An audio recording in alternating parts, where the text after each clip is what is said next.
Brian, was there anything I left out, Brian? Anything you left out? Are you kidding? My mother doesn't know as much as you know. You reckon you're exhausted? Gee, I lived through that.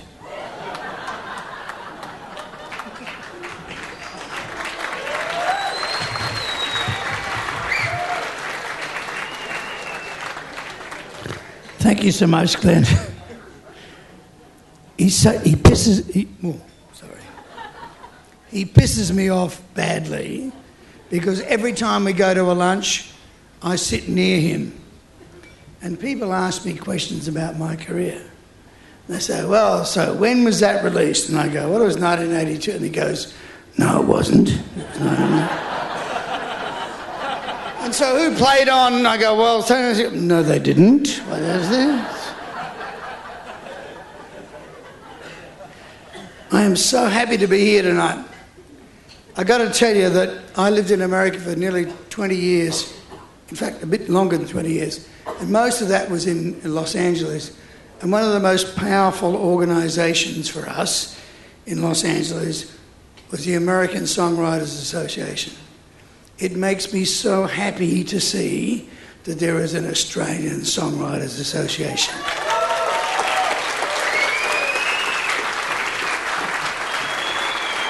We deserve it! If we didn't write them, the bastards couldn't sing them, could they?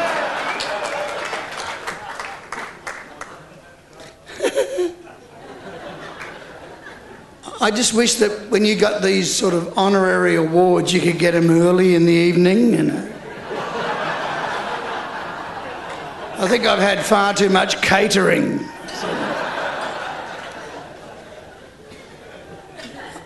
I started out as a songwriter in 1966.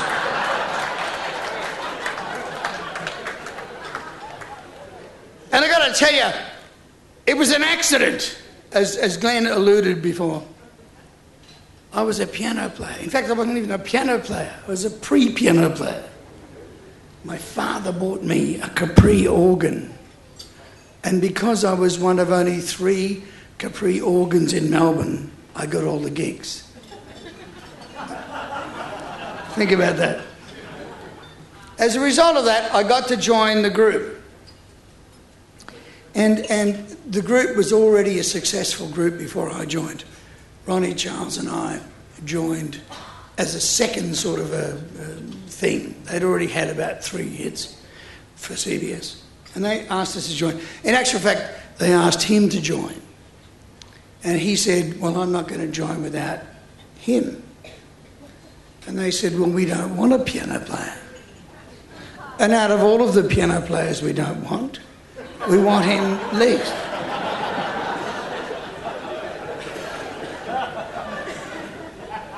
Thank God Ronnie said, I'm not joining unless he joins.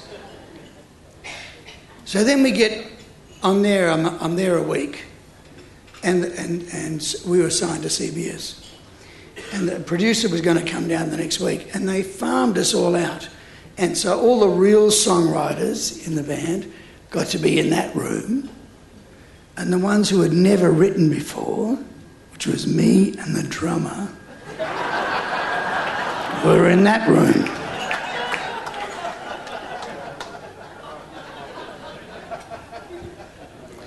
And the drummer came up with which is what drummers do, don't they? Over which I wrote this little song. It was like a nursery rhyme. And when we got together with the producer said, okay, all you guys play all the songs for the album. They all played their songs. And he said, anyone else want to play a song? And the drummer said, oh, well, he and I have written a song. And we played our song, and the producer said, that's it. And it was. And it was called Woman You Breaking Me.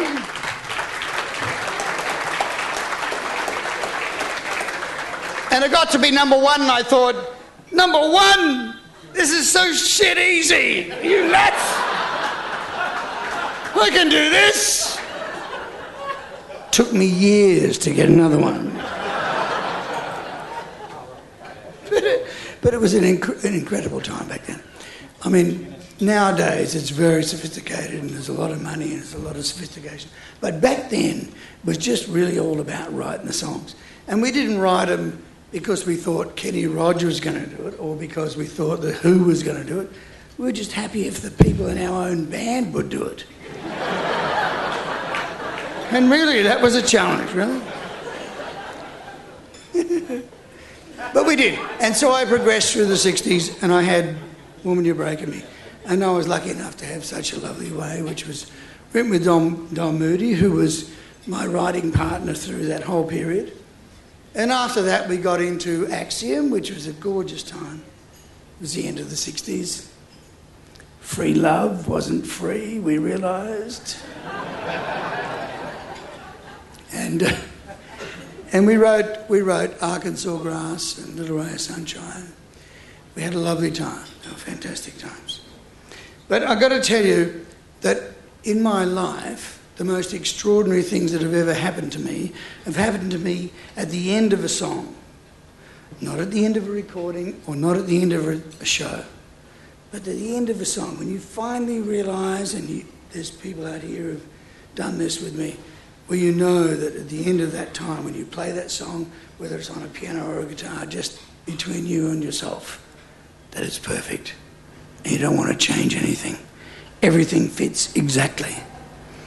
It's been a blessing for me. And sometimes you're really, really, really wrong, incidentally.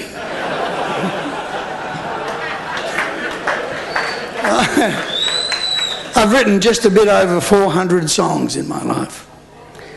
And I reckon the number that have been hits have been a very few of them. But the adventure of writing those 400 songs with all sorts of co-writers and in all sorts of fantastic situations have been the essence of my life. Whatever you see about me and whatever you know about me is a result of what I've written. I am a songwriter. That's what I do.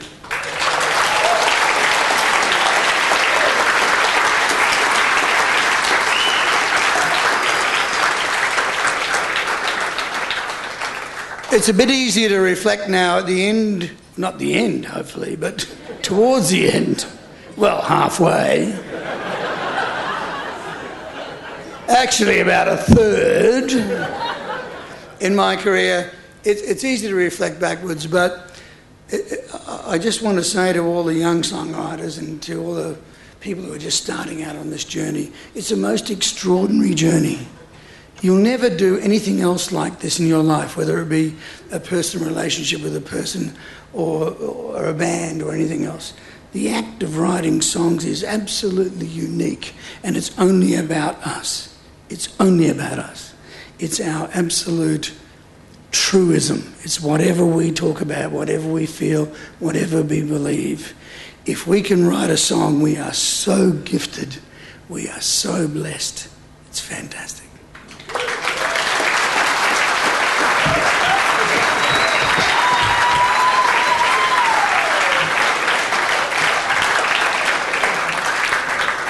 I'm not sure whether I should finish and faint or whether I should finish and play a song. What do you think?